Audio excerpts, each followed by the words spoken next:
What's up, KAG? Alam mo ba na may mga NFT creator na umaasa sa royalties para kumita habang buhay? Pero may mga pagkakataon na hindi sila nababayaran kahit nire-resell yung mga NFT nila. So ang tanong, royalties ba talaga to? O marketing lang para ma-hype ang project? Pag-usapan natin. Let's go! Bro, real talk. Isa sa pinakaunang pitch na maririnig mo sa NFT space ay ito.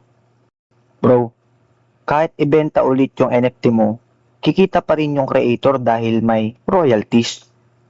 Ang ganda pakinggan, di ba? Parang passive income machine. Pero sandali lang. Ganun ba talaga kasimple?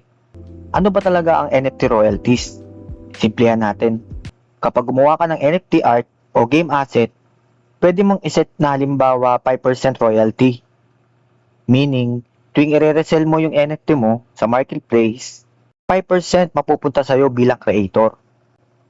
Halimbawa, binenta mo ng 1 ETH, na-resell niya ng 3 Ethereum.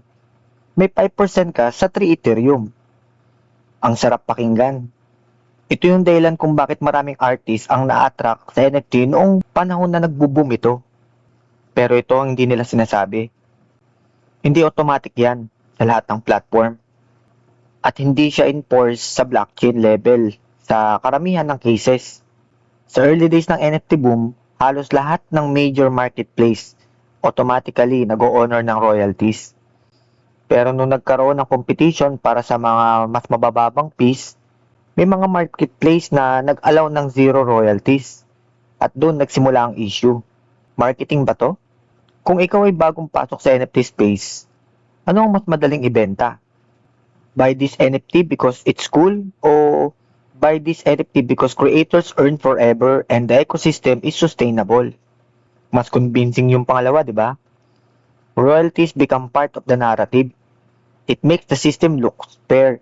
Pero reality check, kapag may marketplace na hindi nag-e-enforce ng royalties, pwedeng ilist doon ang NFT at wala ka matatanggap. So ang royalties, depende sa platform compliance. Hindi siya katulad ng tax na automatic kukunin. Kung creator ka, okay lang ba sa'yo na optional lang yung royalties mo? At kung buyer ka naman, mas pipiliin mo ba na mas murang resell kahit walang royalty para sa creator? Be honest. Strengths ng mga royalties, hindi ko sasabihin na useless siya. May strength pa rin. Nakakatulong ito sa mga independent artists. Nagbibigay ng long-term incentive sa developer ng NFT games. Nakakatulong sa sustainability kung may volume.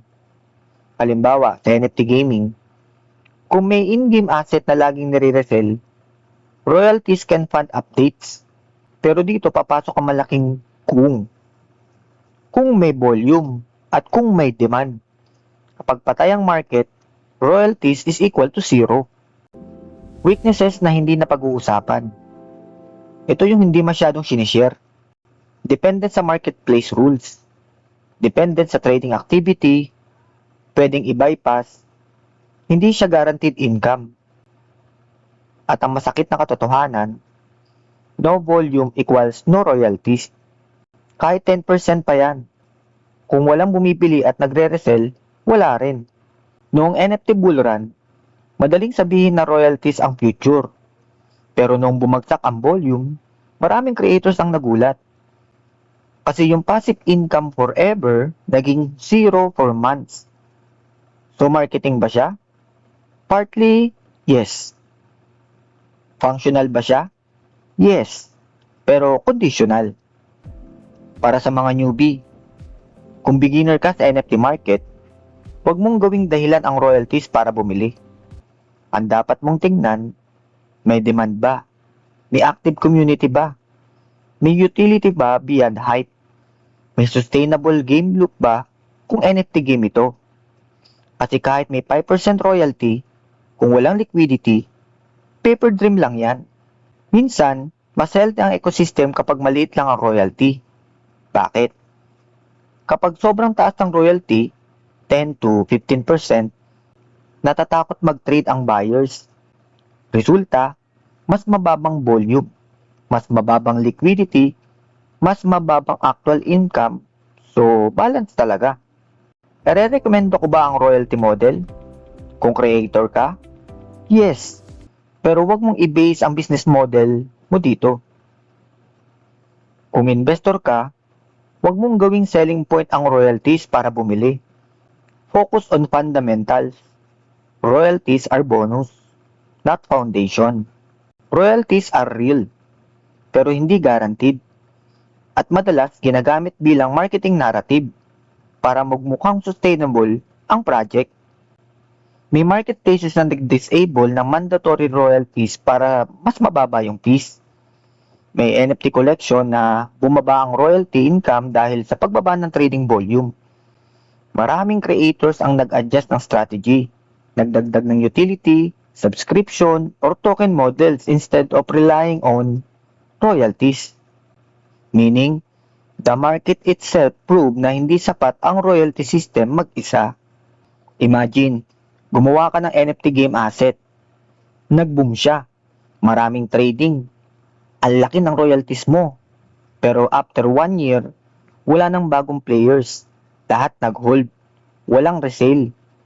Royalties stop. So ang totoong engine ng royalties, may attention at activity.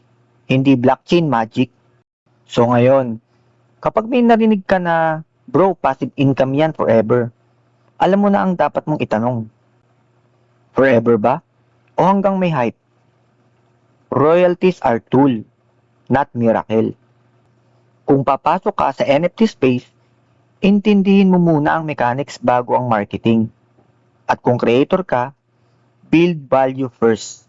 Royalties second. Yan ang real talk. At kung gusto mo pa nating i-breakdown next time kung paano naman gumagana ang creator piece sa NFT gaming ecosystem at bakit komplikado pa yun, abangan mo. Game on!